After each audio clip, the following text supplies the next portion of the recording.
Мен 45 жасқа дейін тұрмысқа шықпаған әйелмін. Бұл сөзді алғаш рет өзіме дауыстап айтқанда, жүрегім біртүрлі қысылып кеткен еді. Өйткені бұл жай ғана факт емес, бұл менің бүкіл өмірімнің қысқаша мазмұны сияқты болатын. Адамдар үшін бұл түсініксіз, ал мен үшін қалыпты өмір еді. Бірақ қоғам ешқашан оны қалыпты деп қабылдаған емес. Жасым 20-ға келгенде, бәрі әлі ерте деді. 25-те уақыты келеді деді. 30-да таңдап жүр деді. 35-те тым талапшылсың деді. 40-қа келгенде ешкім ештеңе айтпайтын болды. Тек көзқарастары өзгерді. Сол көзқарастардың ішінде аяушылық, түсінбеу, тіпті кейде мазақ та бар еді. Мен бәрін сезетімін, бірақ үндемейтімін. Өйткені өзімді түсіндіру шаршататын. Шындығында мен ешқашан жалғыздықтан қорыққан жоқпын. Мен тек қате адаммен өмір сүруден қорықтым. Сол себепті жүрегімді де, өзімді де кездейсоқ ешкімге бере алмадым. Біреу келеді, сөйлесеміз, танысамыз, бірақ ішімде бір дауыс бұл емес дейтін. Сол дауысқа қарсы шықпадым. Жылдар өте берді. Ал мен күте бердім. Кейде түнде жалғыз отырғанда ойланатымын. Мүмкін мен қателесіп жүрген шығармын. Мүмкін өмір осылай өтіп кететін шығар. Бірақ таң атқанда өзімді қайта жинайтынмын. Өйткені ішімде бір сенім болды, менің де уақытым келеді деп. Ол адамды мен күтпеген жерден кездірдім. Ешқандай романтикалық фильмдегідей емес. Қарапайым күн. Қарапайым жағдай. Бірақ сол кездесу менің өмірімді түбегейлі өзгертті. Ол менімен сөйлескенде, мен алғаш рет өзімді түсінілген адамдай сезіндім. Ол мені сұрақпен қинамады.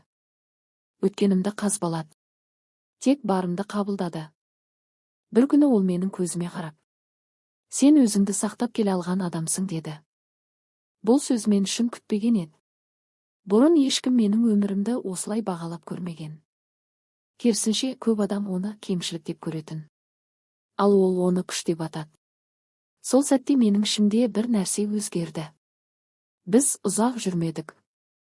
Уақытты созбадық. Өйткені екеумізде не қалайтынымызды білдік. Ол маған ұсыныс жасағанда мен қорықтым. Иә, дәл 45 жасымда мен қорықтым. Себебі мен тек тұрмысқа шығып жатқан жоқпын. Мен бұрын ешқашан кірмеген өмірге қадам басып бара жаттым. Тойымыз қарапайым өтті.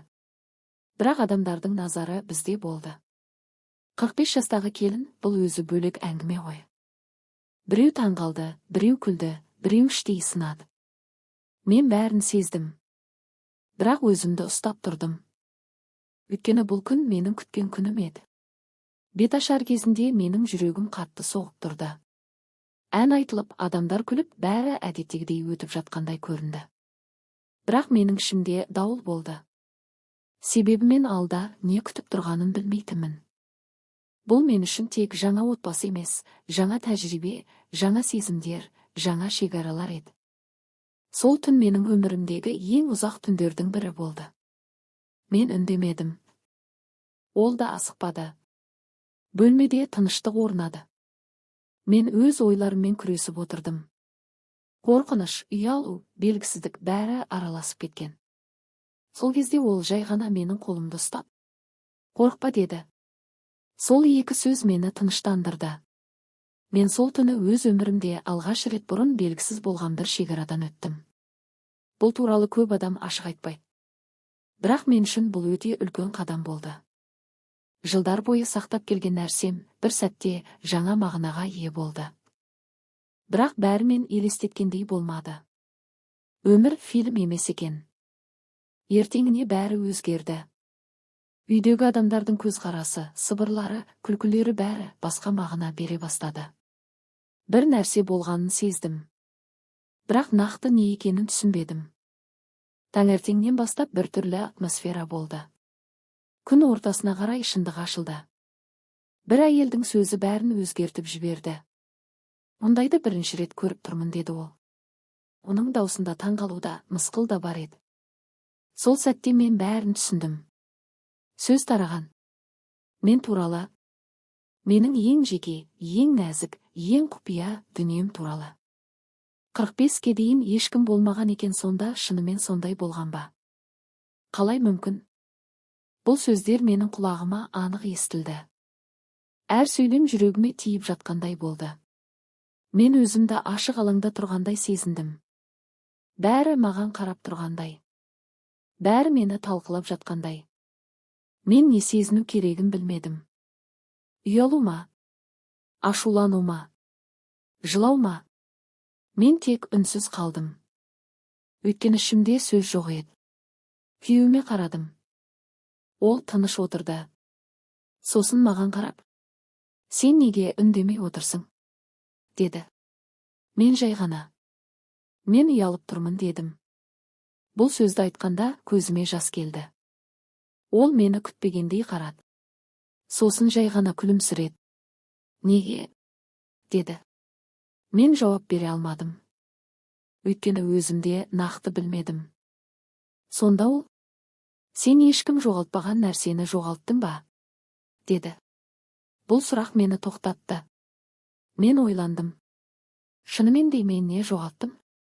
Ол сөзін жалғастырды. «Жоқ. Сен керісінше өзіңді сақтай алған адамсың. Бұл әлсіздік емес. Бұл күш. Ал адамдар олар әрқашан түсінбейтін нәрсені сөз қылады». Сол сәтте менің ішімдегі ауырлық біртіндеп сейіле бастады. Мен алғаш рет өзіме басқа көзбен қарадым. Бұрын мен өзімді кешіккен адам деп ойласам, сол күні өзімді өз уақытымен келген адам ретінде көрдім. Кешке тағы да сыбырлар болды. Тағы да көзқарастар өзгермеді. Бірақ бұл жолы мен өзгердім. Маған бәрібір болды. Өйткені мен өз шындығымды түсіндім. Мен ешкімге кешіккен жоқпын. Мен ешкімнен қалып қойған жоқпын. Мен тек өз жолыммен жүрдім. Және сол жол мені дәл осы жерге алып келді. Қазір айнаға қарасам, мен 45 жастағы тұрмысқа кеш шыққан әйелді көрмеймін. Мен өз өмірін өзі таңдаған, өз жүрегін тыңдаған, өз шекарасын өзі шешкен әйелді көремін. Және ең бастысы, мен енді өзімнен ұялмаймын. Ал сен егер өмір саған кеш көрінсе, сен шынымен кешіктің бе, әлде бұл жай ғана сенің уақытың ба?